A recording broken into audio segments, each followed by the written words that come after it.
Hi, I'm Marion Newman. My pronouns are she, her. I am a Kwagyof and Stalo First Nations mezzo-soprano and opera creator with English, Irish, and Scottish heritage. This is part 2 of Taking Care, a series on mental health for opera professionals. I'm here to facilitate this session on how BIPOC opera artists have been disproportionately and negatively affected by the pandemic. Here with me today is Ginger Klee, whose pronouns are she, her, and hers. Ginger is a queer, multi-ethnic Korean mental health therapist, licensed marriage and family therapist, and professional clinical counselor. In her own private practice in Orange County, California, where she specializes in treating trauma and acculturative stress and treating the queer and trans and Black, Indigenous, and people of color communities. She treats adolescents, adults, and families. She's also an adjunct psychology professor, where she teaches about the intersectionality of gender, sex, sexuality, and ethnicity. Hi, Ginger. Thank you so much for being here today. Hi, it's a pleasure to be here, though I wish under better circumstances. Right, yeah, let's jump in. So I'm here to talk to you all about racialized trauma, right? Because that is one of the unfortunate, traumatizing things that has happened from COVID-19, from what has been 2020 and carried on to 2021. So first off, what I think is important here is to identify what in the world we're healing from. That's self-awareness. Increasing our self-awareness is the first step to healing, to getting better.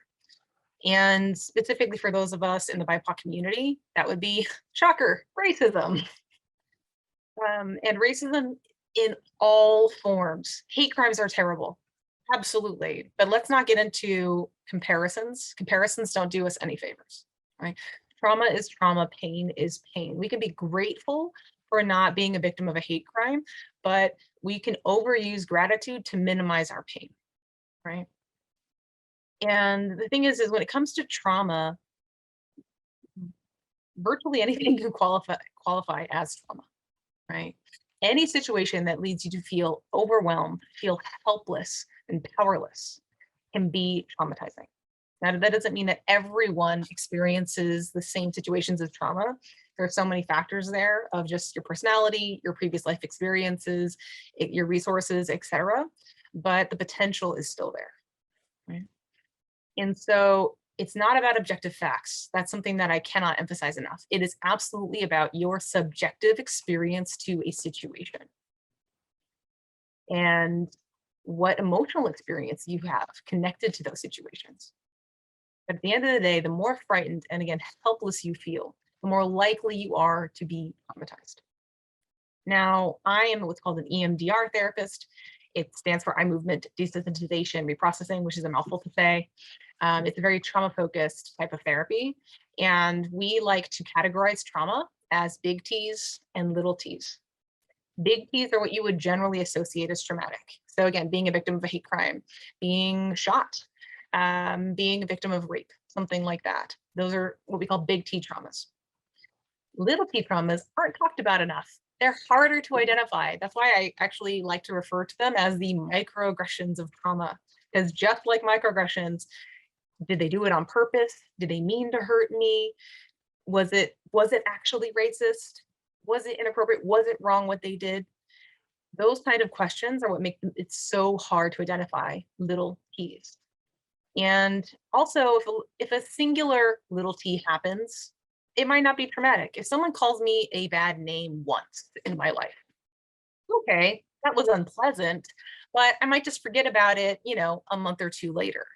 But if I am being called a racial slur virtually every other day, every other week for years, or basically my entire life, that is going to impact you. People minimizing your experiences, minimizing your identities, minimizing your belongingness. And again, if that happens for months or years of your life, that can become traumatic. Weighs on you, just like microaggressions do. And also how you respond to them can be also more difficult, right? Someone, again, physically assaults you. There are so many people that are going to validate, you need to press charges, that was so wrong.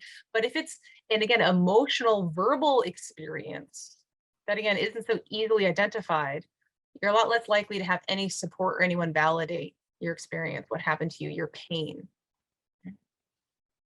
And then we have racial battle fatigue. This is not a new concept, as you can see. It's been around for 10 years. It is exhausting fighting for your rights, fighting for inclusion, fighting for belongingness. And that wears on you, especially when you're trying to fight alone and you feel alone in your fight. I would say, especially in opera, where many of the stories tell or share a romanticized notion, perhaps, or an incorrect notion of who you actually are as a racialized person. It's all over the place, and how different people respond to it is something that you hope that you'll end up with a director that is understanding and has a good plan, but it's not always the case. So. Absolutely, and like then you're also walking into a quagmire all the time. Right, especially also if you're one of the only people who is in, your community, then there's that extra level of pressure, and again, a lack of support. Right. And then with a lot of political fighting and fights that have been going on too, you feel like you can't take a breath, you can't relax. Right, and that's there's also all that's going on in the world piling on top of the experiences that we have had and that we have time to reflect on right now during this time of pause. Exactly. So I wanted to focus on microaggressions a little bit more, because again, we so easily minimize them, but they really do add up. If you want, you can go on YouTube, and if you just Google microaggressions and mosquitoes, this video comes up. And basically, again, like a singular mosquito bite, that's really annoying, right? It's itchy, but even if you get like a few in the same day, annoying, it's itchy, but it goes away. But if you experience mosquito bites all of the time, every day for years of your life, they are going to become a huge deal. You're going to hate mosquitoes. They're going to piss you off. You're going to be more likely to just be reactive to them, because they're going to happen all of the time. They are all over your body. You can't just ignore it anymore. Right? It's not just a pesky little bite. It has so much more power than that. And again, when it comes to microaggressions, it's like, well, how do you respond? Right? If a person doesn't realize that they said something inappropriate or racist, then they're going to be defensive, right? They're going to possibly, we'll go into this in the next slide, gaslight you. Like, that didn't really happen. I didn't mean it that way.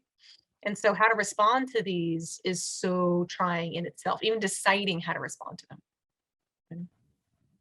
Absolutely. So that's where this racial gaslighting comes into play. Now, gaslighting has become a little bit more talked about over the years, but unfortunately, it can also be something that gets misused.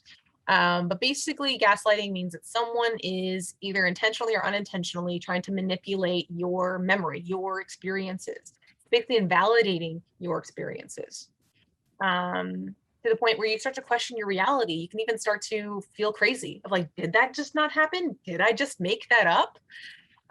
And so racial gaslighting is, oh, well, that wasn't racist. Racism doesn't exist anymore. It's 2021. You have equal rights. Where you can go so far as to be like, white people are the ones who are oppressed now. Okay, you can tell I have strong feelings about that statement. Or minimizing, it was just a joke, right? Why do you always have to make everything about race? All of that is racial gaslighting. Or getting stuck on a word or a term and changing the subject entirely so it becomes about that and centering them in the conversation rather than what you were originally talking about. Oh, that's it. Yeah, that's so true. Right? It makes me think of the whole white tears idea. I'm gonna suddenly just be, maybe this isn't quite gaslighting, but it makes me think of people who suddenly steal your narrative, right? Talking about your experience and your pain, and out of like white guilt or something, they just go in and like just take over the conversation. It suddenly becomes about just them. Right. And that's not the point. I feel like as a racialized person who has seen this happen, where people talk about Indigenous people not realizing that that's why I am the shade that I am. They'll say things without knowing. And I choose whether or not I wade into that conversation and let them know that what they've said is inappropriate and is offensive to me personally. And I end up in these conversations where people are trying to minimize what they've said, or yes, exactly, all of these things that you have listed here. And it is really wearing, and it is something that someone like us lives with all the time. And we have, I guess, developed ways of just having those two tracks going at all times, in order to just keep going and to do things that are more interesting than being stuck in these conversations all the time. But for those who haven't experienced having to live with these two tracks at all times, I feel like they are more triggered by a response or an explanation from us that hits a nerve in some way, and we end up talking about that rather than something more productive. Agreed. Yeah, that's where I do appreciate, though. I'm definitely in the camp of wanting to give my money to people in the community. That's where I do appreciate like the whole white fragility book, and talking about that experience and checking that. Because it's human to have that experience, but if you don't check it, you're then just asking us to give you more of our emotional and mental labor.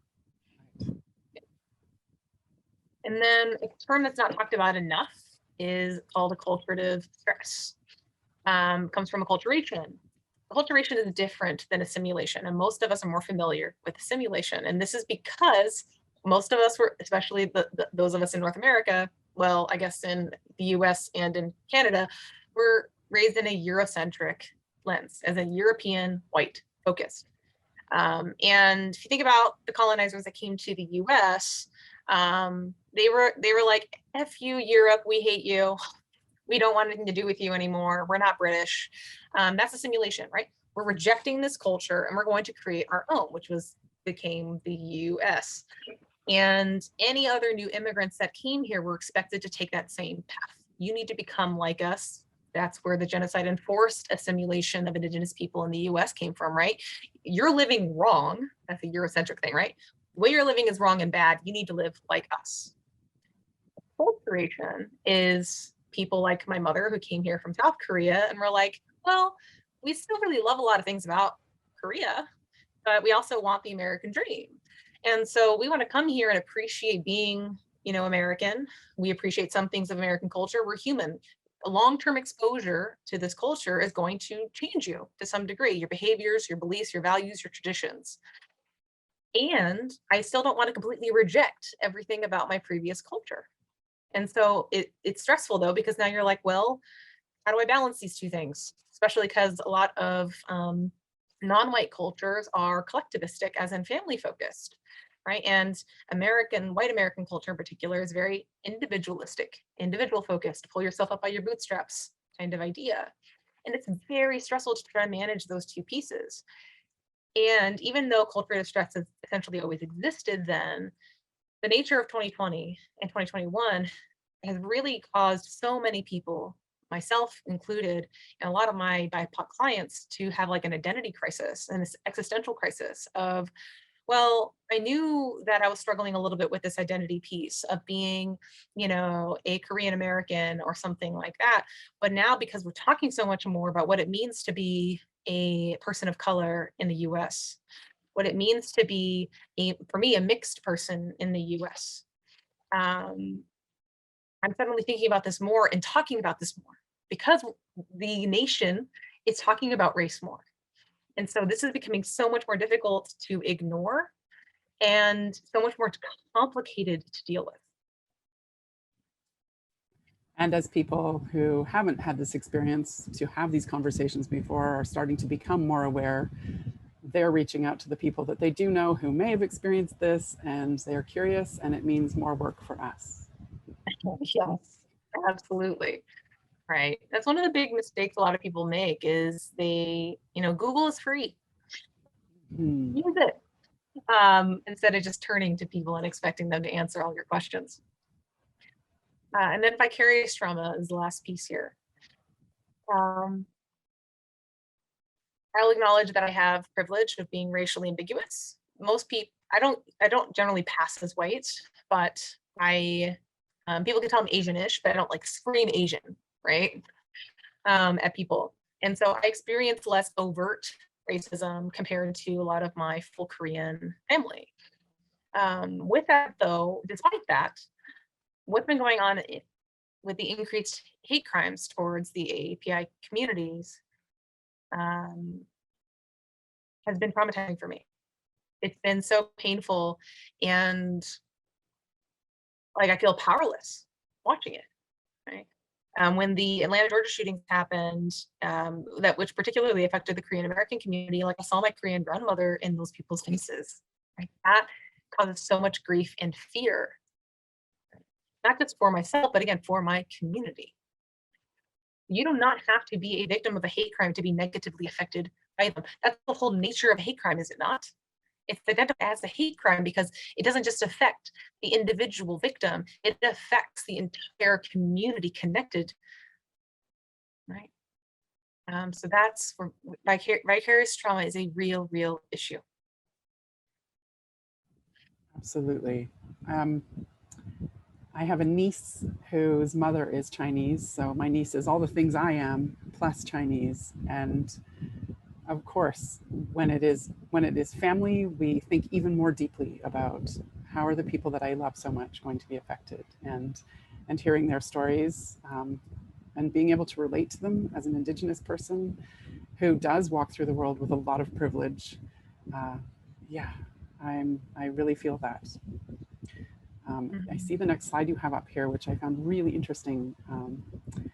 Please, can you explain this to us? Yeah, absolutely. And so this slide, which I can't take credit for creating this, I pulled it off the internet. Again, Google is free. It demonstrates the 4 different ways you can respond to trauma. Fight and flight are the ones that we hear about the most, right? And fight doesn't have to be a physical fight. It can be a verbal fight, verbally standing up for yourself. Fighting is not always bad, right? We have to fight for our rights, fight for representation, etc. Flight meaning you know, get out of there to fight another day, or you just get out of there to survive. Nothing wrong with any of these options that you take. Freeze is starting to be talked about a little bit more, right? I'm overwhelmed. I may be dissociating or disconnected. I'm just not going to do anything. I'm just going to stand still in hopes that this just ends. Fawn is one that really needs to be talked about more. And I think especially for a lot of BIPOC communities, again, back to collectivistic culture, where you're kind of expected to do what's best for everyone, right? On is, I am scared, so I'm going to be nice to you in hopes that this stops. I'm going to be nice to you in hopes that you leave me alone, or that whatever happens, if I'm nice, maybe it won't be as bad. I'm going to keep my head down and, again, survive to fight another day. Or we get socialized to think that that's just the polite thing to do. To smile, to not stand out, to not get targeted. Absolutely, and that is taught by the people, taught to us by people who care about us and want to keep us safe. Absolutely. It also is somewhat of a, again, this over idea of like politeness, right? Especially when it comes to microaggressions. Oh, well, they probably didn't mean it, so I don't want to make them uncomfortable. I don't want to hurt their feelings. That's going to be another motivation to fawn, right? And I think a lot of people who are assigned female at birth, that's another pressure, right? We're supposed to smile. We're supposed to be nice. You know, we're just supposed to just get along and be okay with it. Or because we're scared, right? Because we're scared, we're just going to hope that, again, it'll be less traumatizing, less bad if we respond in a nice way. Yeah, and as a female who was assigned female at birth, I have gone through different stages with my different ages of what kind of response that is mentioned here was safe for me at different times, and different awareness that people have. We're at a very different point now than we were when I first started out in this career. But I've definitely had all of these responses before. And it's so nice to hear you say that they are valid. And it is a good reminder to me that just because one response is how I felt one day doesn't mean that I can't step up and be the fighter the next time, or or support someone else who has chosen to go that path before I did. Exactly. Yeah, I'm so glad you brought that back up, because yeah, there's no shame in if you respond in any of these ways at any time. It's instinctual. It's your brain trying to protect you in one way or another. And just as you said, by maybe fawning one day, you can reset, hopefully have support to fight another day. Mm. And as I gain more experience and more confidence in the fact that I will be rehired in this job, in this world of opera, I am more prepared to fight. But again, I have learned to do that in a way that is as acceptable as possible, I would say. So not just shouting, but asking for a moment to talk about something, asking for a change in the process or a pause so that we can figure out how to sort something out, and to be as diplomatic as possible in order to keep myself and the others in the room safe. Exactly, yes. Responding instead of reacting. Right, yeah. Yeah, the reaction is inside, but I'm holding it in, which is exhausting.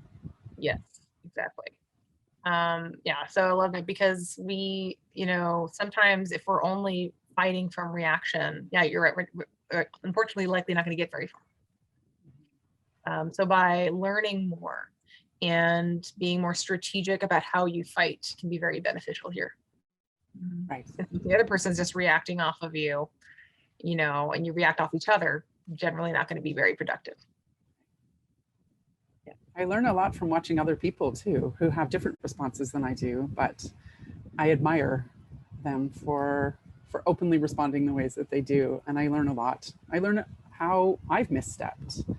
And it is helpful for me to be reminded that I can make mistakes too, and that I don't need to be, that people don't need to be careful with me when they tell me that I've done something wrong. It's okay if they make me feel bad. It'll help me remember more. And that is helpful in figuring out how I will respond when someone else is doing something hurtful. Exactly. And I love that you brought up people's different responses and different strengths, because that touches on what we'll emphasize a little bit more, which is like community, right? Even if you're not a natural fighter, that's okay, right? If you don't have the means or ability to, protest or something, that does not make you bad for your community. You can give and fight in other ways.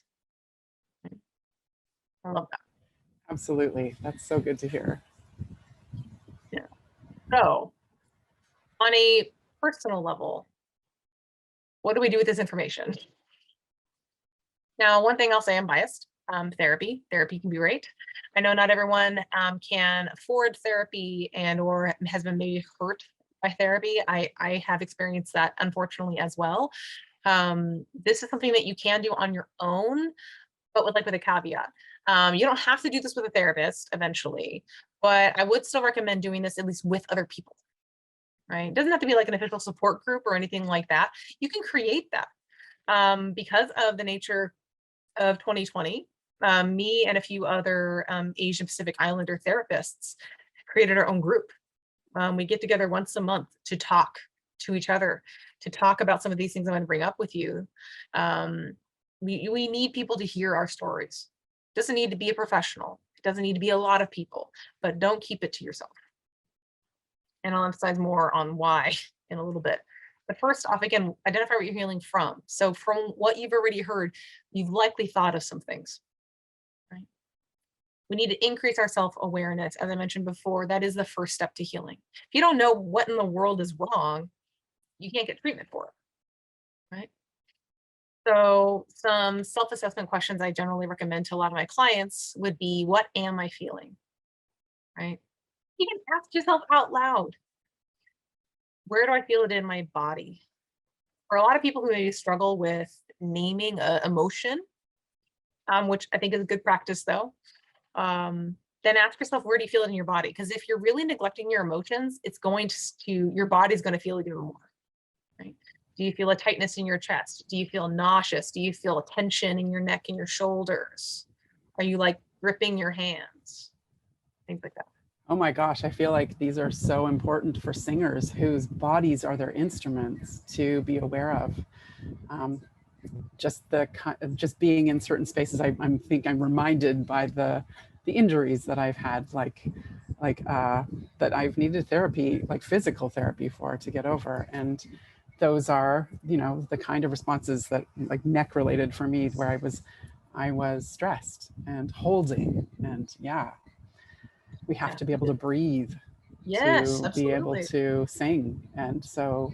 And we need, for this part of us, our throats and our bodies to be relaxed so we can support our sounds in the right way. So yeah. So that's one of the benefits of being singers, is you already have more of an attunement with your own body. So you can use that to your advantage in this case. Problem is, a lot of people always assume physical pain means there's something physically wrong, and that's actually not always true. Our minds and our emotions are so connected to our bodies. And so we could benefit from checking in on both of those things. Or what does this tension in my shoulders usually mean? Is it just stress? Or is it overwhelm? Is it burnout? Is it fear? And that's where we can also ask ourselves, have I felt this way before, and when? That can really help us assess a trigger. That's another word that's gotten overused, but triggers are real. If you're so say like a situation, stress level wise is, so let's say 1 is like barely anything and 10 is like the most stress you can imagine. And the current situation is like a 3, but you're responding as like a 6, 7, or 8. There's clearly something else going on, whether it's emotional baggage, whether it's trauma, or whether it's just there's so much currently going on right now that you're going into the situation already at an elevated state. So just increasing that self-awareness about what is going on to, again, reduce the reactivity so that you can respond instead.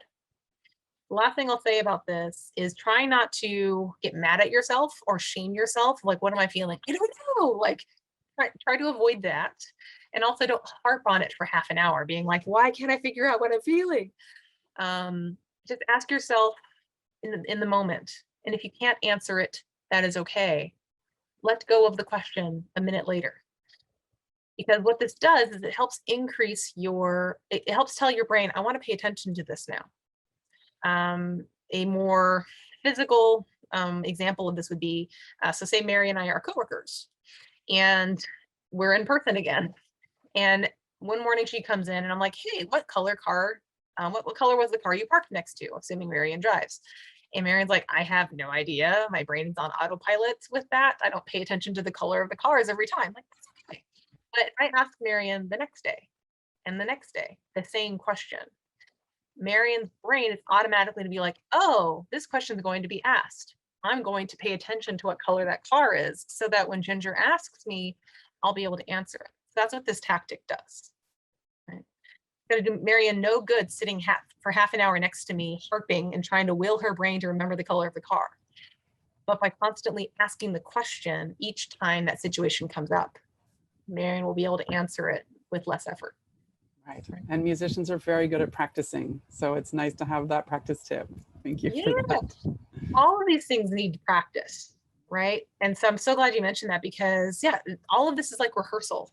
So that when it really matters, when the spotlight is on you and you're at a live audience, when we have that again, that stress goes up, but it becomes more instinctual.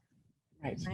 And just like with breath and your vocal instrument, the more you practice, the stronger it is. I love all these singing examples. Yeah. Something else that you touched on was therapy. And I love that as a society, we are much more open about talking about therapy and being comfortable with understanding that that's a really good part of being good to ourselves and helping ourselves grow and learn. But what happens if you have a hard time finding a therapist that relates to you? Something we touched on very briefly before, but I'd love for you to share. I have a slide of resources, but I will happily answer it now. So one thing that a lot of people don't realize is you are the consumer, right? They are offering services. So just like any other thing, you don't like what they're selling, you don't need to stay with them. Now, not all of us have the privilege to be so picky. I will absolutely acknowledge that.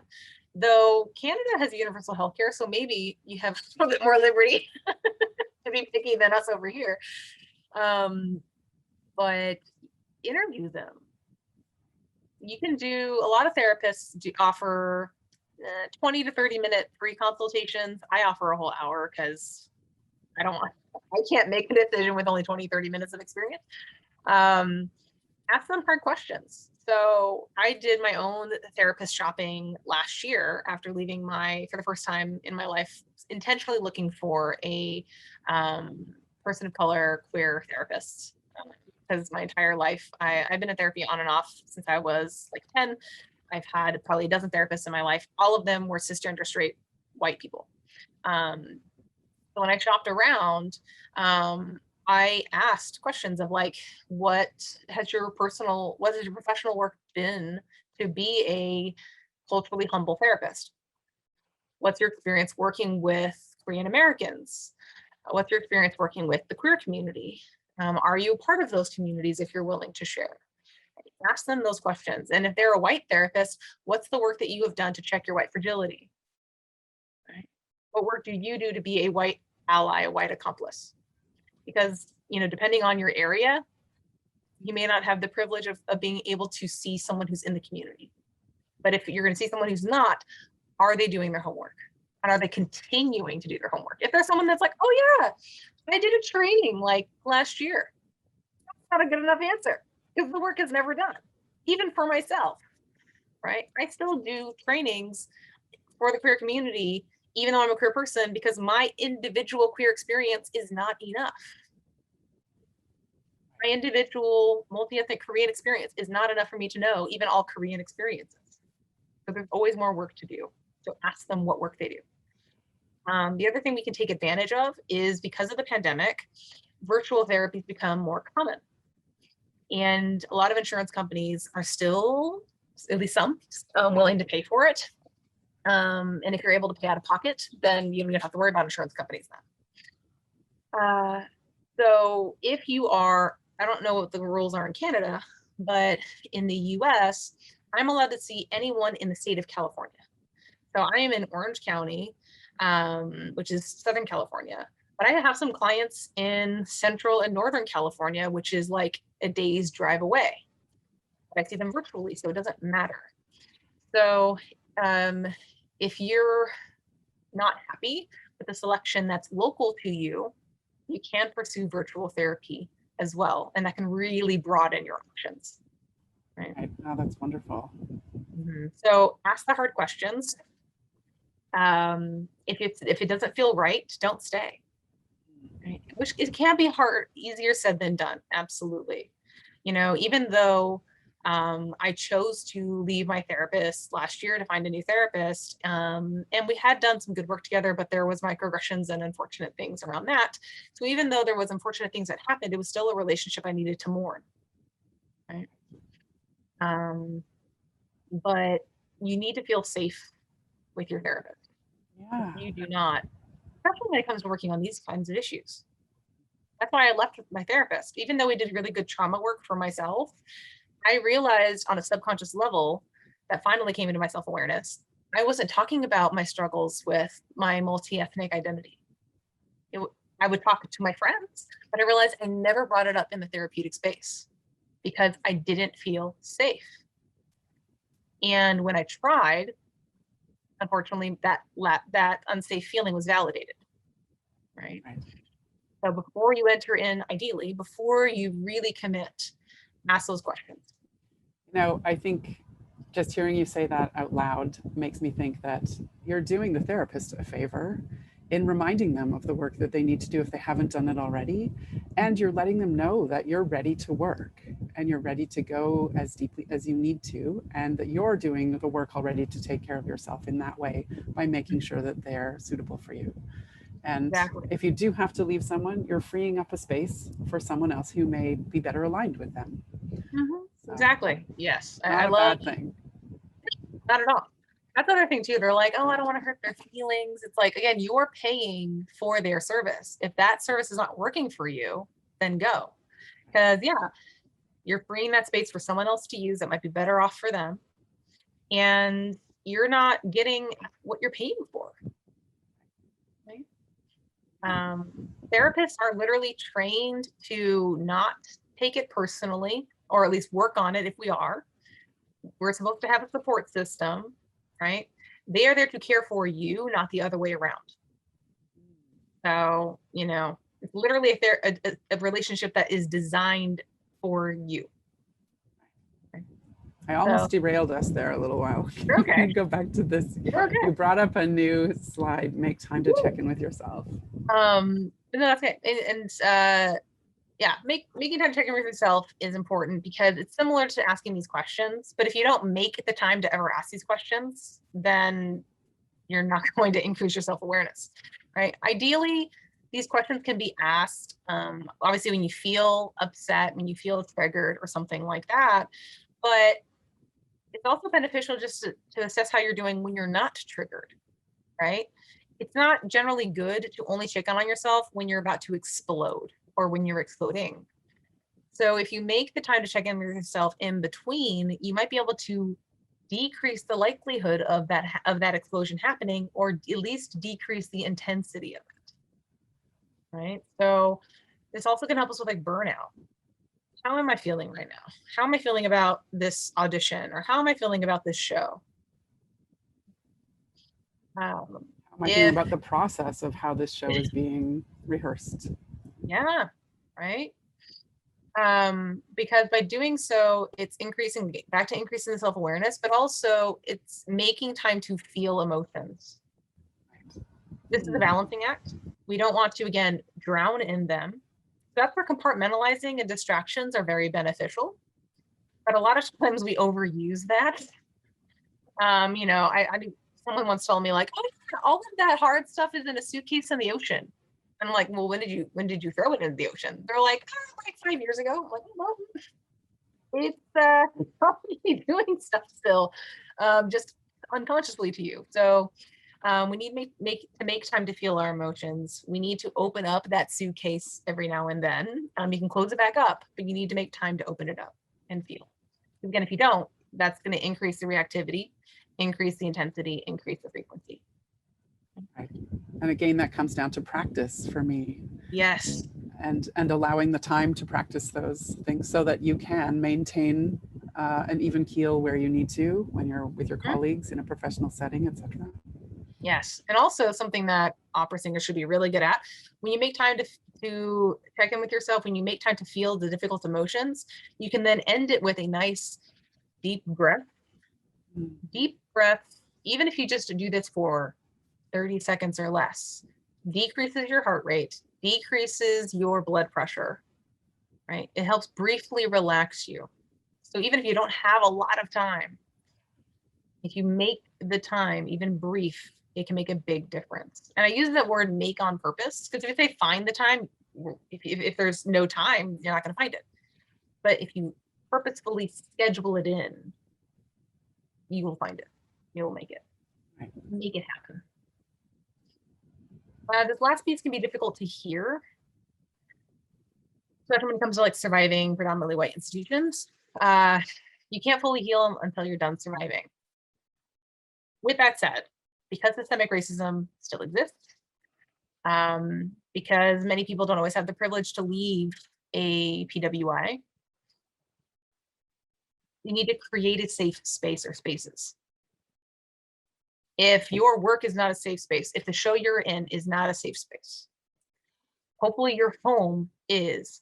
If it's not, hopefully a friend's house or chosen family's house is. Hopefully, this is one reason why I will not give up my office, even though I have to spend money having it, because not everyone has the privilege to have a safe space. So this can become one for my clients. This is back to that community piece. If you don't have safety in your work or something else, have safety with some people in some space, because in that space, you can do some healing. I think that just in building that community, by practicing drawing more people in to create that safe space, it does become a habit. And you can build that with each new cast that you're in. Or you know that the gig will be done in 5 weeks and you can reset at that point, hopefully. But Yes. yes. Exactly. That's something that sometimes I'll tell people, because I know a lot of people will push this agenda of just leave all PWIs. Like, easier said than done. Because sometimes a show can be a means to an end, right? If it's in a really toxic work environment or toxic leadership or whatever, but you really need the paycheck or something like that, if you shift that view of, okay, well, this is what's going to help me get, you know, food on the table. Again, back to being able to fight another day. Do your best to shift the perspective of what it is, which can help you feel less trapped. Right? So this is actually just a little expansion on what I just said. Back to needing safe spaces, safe people. Self-care is not enough. We throw that word around way too much. You can't, because you can't self-care away racism. That's a great therapist thing. If your therapist is only like, how are you taking care of yourself? And that's the only focus ever, they make you feel like you're just self-caring away the racism. That's not a good fit. Because you can't self-care that away. You can't self-care away homophobia, xenophobia, transphobia, etc. Yeah. Again, it'll help you survive, but that is not the only component. You over-focus on that. And so the last main thing I really wanted to emphasize is the community piece we've touched on. Right. I love this quote from I really need to learn how to say his name correctly. Resma Malcolm is not how you say it. That's how I'm going to say it. He wrote this amazing book called My Grandmother's Hands. Highly recommend that book. But he basically emphasizes here that we need a collective to heal the collective body that is America. We need social activism that's body-centered. We cannot individualize our way out of white body supremacy, right? We need collective action, and that action is what heals. And so there is a metaphor I always like to do with that, since I'm among singers.